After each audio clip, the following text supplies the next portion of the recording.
as of right now, our goal is $1,000. Because Jacob wants to buy a pretty decent recording camera. Yeah, it's $800, but it's gonna be closer to like 900 or 950 if I want all the fixings with it. Yeah, and then the rest of the money will be going to like props and all this stuff. Because we got for clothing, we have clothing.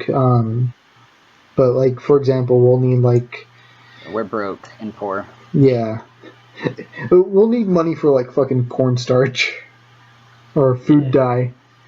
So yeah, that's all. I thought you said cornstarch, and I was like, what? That's another thing. That's not another thing. We, as of right now, we may be looking for producers, so to speak, someone to help with scripting and all that. Yeah. But I feel like the script will be so much better once I am on the correct medication for ADD. But like, what I mean, like, we'll have more than one person or two people on it. Yeah, or at least editors. Yeah, we need more people. Yeah, like, for example, the best thing I can do would be I could be an actor or extra or a camera recorder or a cameraman, because even though this is my idea, this is pretty much my baby. All I do is I tell Jacob my ideas, and then he writes what script or what talking is actually in it, because most of the stuff is improv. Well, it will be. It's kind of hard to tell actors to improv stuff, though, and then it's like, I didn't like what you said. It will be. You gotta do another take. It'll be.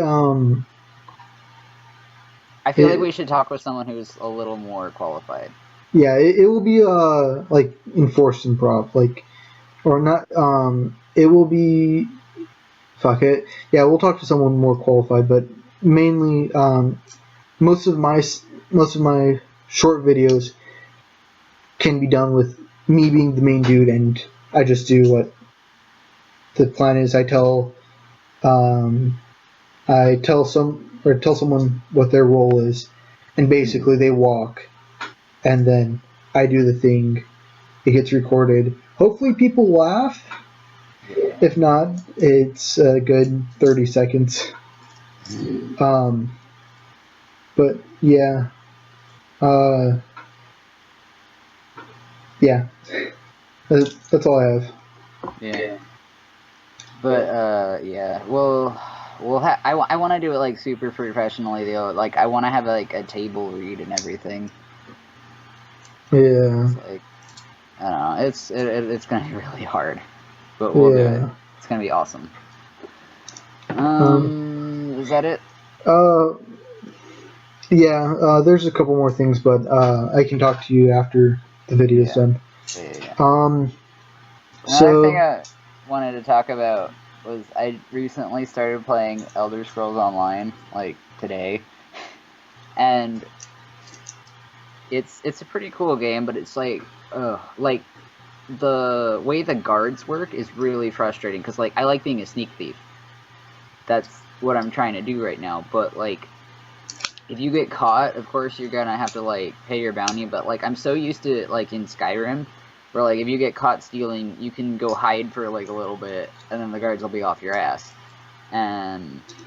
But in Elder Scrolls Online, they don't stop hounding you, and there's like this little meter thing where it like goes down over time and like your bounty lessens, but then like if you ever run into a guard, if a guard ever talks to you, you're still gonna get chased by them, and it's like, why? I actually can explain that. So Elder Scrolls Online is the Elder Scrolls MMO. Up until now, the Elder Scrolls games have been one person pretty much a sandbox game. Yeah. And because Elder Scrolls Online has so many people, it's massively multiplayer. They had to change the functions with the guards. So, and it probably can be optimized, but you have so many people trying to work the way you do, and so they know that. So they've had to account for that. So you'll have to find another way of playing, even though it's kind of it's just fucked difficult up. because it makes it difficult to level is all. Yeah. I don't know. Maybe I should stop stealing from people in the daytime out in the open though. Yeah. But yeah, yeah, it's a pretty cool game. I feel like I'll enjoy it more again once I gotta get on ADD meds and I'm actually able to pay attention to the story. Yeah. But yeah, the customization in it is amazing. Like, you can have like all these facial scars and tattoos. Was that like, what the picture was about? Yeah. I saw it on Facebook. Yeah, there's when You know, you're I think that just might be that just might be Elder Scrolls on the PC. I have it on PS4. Elder Scrolls Online. Yeah. Huh. It's Elder Scrolls Online Unlimited. There's no subscription fee either. That's pretty interesting. It's cool. I know, for example, Skyrim has a shit ton of customization. Yeah, but on PC. Yeah, but this is like kind of on par with that. But the funny thing that I posted on my Instagram and Facebook was that it's like when you're in the body customization, there's this thing. There's this meter that you can slide up and down, and it's called posterior dimensions, and it's basically how big you want your ass to be. Yeah. And you can go from like flat or like this. It's not like super fat ass, but it's like muscular. I don't know. It's funny. But yeah, I like the customization in it because like you can have like the facial scars, and there's also like tattoos. Tattoos? Yeah. Like it's not just like war paint. Like you can have tattoos on your face and body. And there's also one where it's like you have like burn scars leading from like the left half of your face down your body and then like around your back, and it looks so cool. And then you can like choose again different stuff, and like you can have like freckles, and you can have scars, you can have like pock marks, and like a bunch of shit. And like you can be like totally painted in Daedric war paint, and it's like it's the coolest fucking thing ever. Like you can choose whatever the fuck you want. My character has a scar on his face, on like his left cheek, and then he's got the rest of his body is just covered in tattoos. Yeah, one of the downsides of Oblivion being my favorite Elder Scrolls game is the customization. Like, yeah, Oblivion had some fugly people.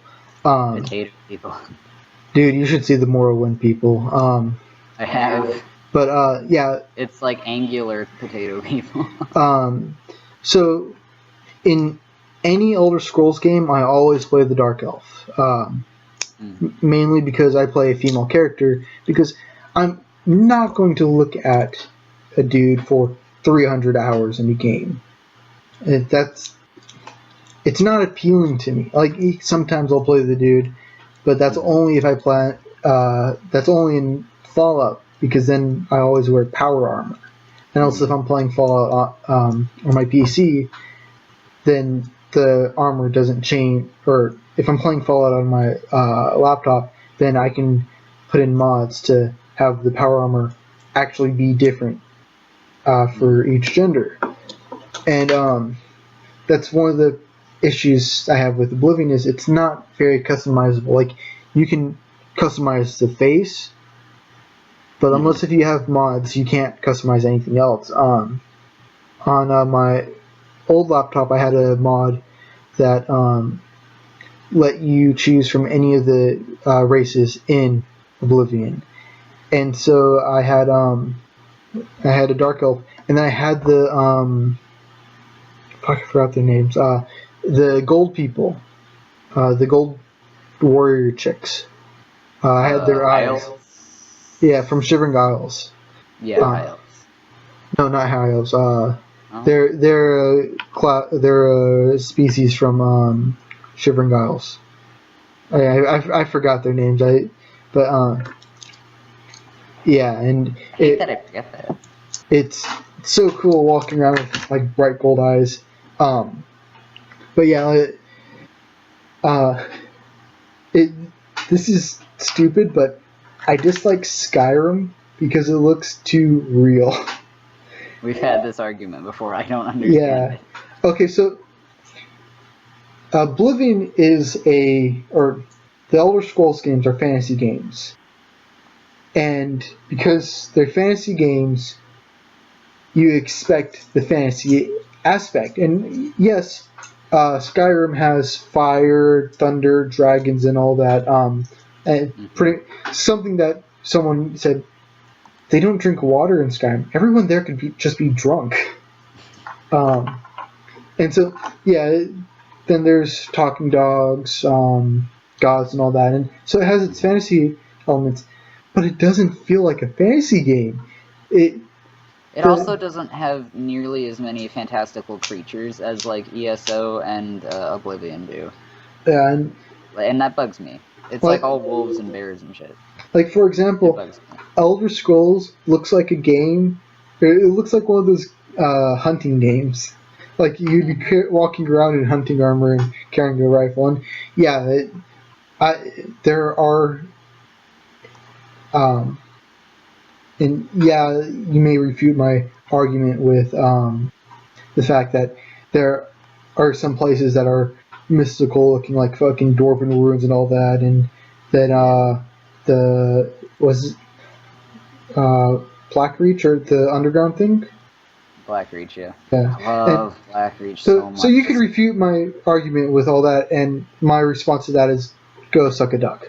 But with Oblivion, what made me fall in love with it is I played Oblivion, and I'm thinking, I would rather play Fallout 3, but this game is beautiful, and it's much different from Fallout 3. I'll play it. And then I had the Game of the Year edition, and I got the Shivering Isles DLC, and that cutscene where you're sitting down in the chair, and the world just emerges in this beautiful thing of butterflies and vortexes, and I go, that's fucking beautiful.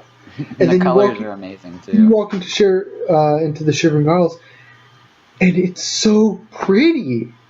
Even the fucking swamps and the dead areas are pretty. And Oblivion really did have amazing colors. Yeah, and like, that's pretty. That's what makes it the fantasy game. The colors make it fantasy. Fucking. If I take my glasses off, I can't tell the difference between a Skyrim tree and the tree outside my house. Aside from the fact that the Skyrim tree is in my TV, but like, if you take a picture of the tree and put it side by side with a Skyrim tree, and I had my glasses off, I would be able to tell the difference if the Skyrim tree was real or not. Yeah. And and for a while, I preferred Fallout 3 over New Vegas. And then, I'm playing Fallout 3, and I go, man, this game's so much better. I'm walking around with my Lincoln repeater, shooting the heads off of, super mutants. Yeah, shooting the heads off of super mutants and all that. And I'm like, I'm super awesome. I'm walking around in my stealth armor and all that. Then I play Fallout 3, and I go, and not Fallout 3, I Fallout New Vegas, and go, I hate to admit it, this is much better. Because for a while I didn't understand the damage per second thing. I thought it was just some jumbled mess, but I love New Vegas. There's one part that will always scare the crap out of you, though. There's this vault that's overrun. It was a herpetology vault. They're supposed to create superfood or whatever. I forgot. But basically, you go down there, and the only things living in there are plant men. And you'd be walking around, and I wouldn't notice them, and you walk past them, and they jump up and attack you. I fucking jump. The only time that I got more scared at a video game is when I'm playing Final Fantasy X, and you're walking, peaceful music, wonderful peaceful music, and then poof, dun dun dun dun dun dun dun, dun. The fucking screen cracks, and nearly shit myself. In Fallout 3, the Mirelurk Kings scare the shit out of me, and I don't even know why. Yeah. Like, they look like this weird Voldemort thing, and I'm like, this is terrifying. Plus, like, if you stare, like, straight on at them, like, their face muscles move in, like, this really weird, sick fucking way, and it creeps me out. I guess the only thing in Fallout 3 that scared the hell out of me are the Point Lookout. The Hillbillies DLC. Oh, I don't have that. I should. I feel like I really should. I really love Fallout 3. Yeah, it's an amazing game. I need to get the year of the edition, the game of the year edition, so I can play it again. But yeah, I recently got Oblivion working on my laptop, which is awesome. But installed a spell mod and kind of fucked up the spell. I'll explain it later. It's not very PG. Okay. So yeah, that's all I have to say about Elder Scrolls or Bethesda games. Yeah.